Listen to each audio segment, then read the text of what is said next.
জোনাইত এগৰাকী চোৰাং চিকাৰী আটক জোনাই বন বিভাগৰ ব্যক্তিজনৰ পৰা এটা হস্তনিৰ্মিত বন্দুক দা মোবাইল ফোনৰ লগতে এটা বেগ জব্দ কৰে। জোনাইৰ প্ৰস্তাৱিত বন্যপ্ৰাণী অভয়াৰণ্য পবাৰ লেকু বিটৰ অন্তৰ্গত পবাৰ পৰা শনিবাৰে এগৰাকী চোৰাং চিকাৰীক আটক কৰিবলৈ সক্ষম হয়। আটকাধীন লোকজনৰ পৰা এটা হস্তনিৰ্মিত বন্দুক দা মোবাইল ফোনৰ লগতে এটা বেগ জব্দ কৰিবলৈ সক্ষম হয়। জানিব পৰা মতে শনিবাৰে বিয়লি প্ৰায় 4 বজাত ব্যক্তিজনে হস্তনিৰ্মিত এটা বন্দুক লৈ প্ৰস্তাৱিত বন্যপ্ৰাণী অভয়াৰণ্য পবাক চিকাৰ কৰিবলৈ প্ৰৱেশ কৰে। তেনে সময়তে জোনাই বন বিভাগৰ দলে চোৰাং চিকাৰীগৰাকীক কৰায়ত্ব কৰে।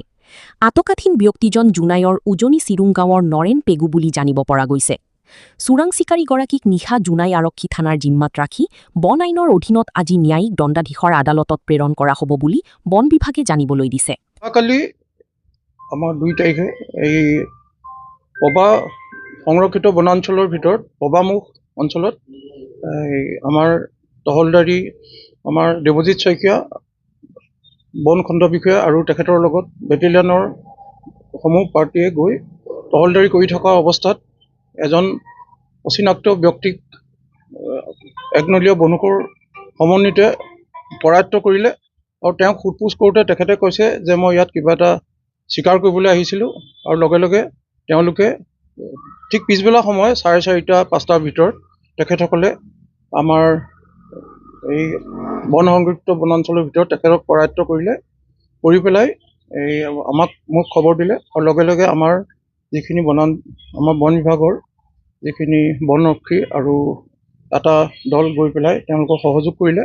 গতিকে ইয়াত আমি অনুভৱ কৰিছোঁ যে যোৱাকালি তেওঁ কিবা এটা যিজন ব্যক্তিয়ে আমি ধৰা হ'ল তেখেতে ইয়াত কিবা এটা আমাৰ জীৱ জন্তুৰ কিবা এটা ক্ষতি কৰাৰ কাৰণে বা তেওঁ ধৰিবৰ কাৰণে ইয়াত সোমোৱাটো আমাৰ অনুভৱ হৈছিলে। গতিকে আমাৰ বন আইনৰ অধীনত তেখেতক আমি গ্ৰেপ্তাৰ কৰিলোঁ যোৱাকালি। তেখেতৰ নামটো নৰেন পেগু। তেখেতৰ ঘৰ আমি উজনি চিৰুং বুলি গম পাইছোঁ। গতিকে তেখেতৰ লগত আমি এটি বেগ পাইছোঁ। বেগৰ লগত তেওঁ মোবাইল আছে, বিশেষকৈ এটা একনলীয়া বন্দুক আছে আৰু সেইটোৱে লৈ তেওঁ চিকাৰ কৰিবলৈ গৈছিল।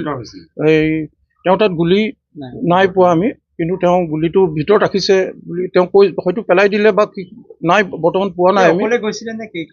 তেওঁক অকলেই পোৱা হৈছে। গতিকে তেওঁক ধৰা হৈছে।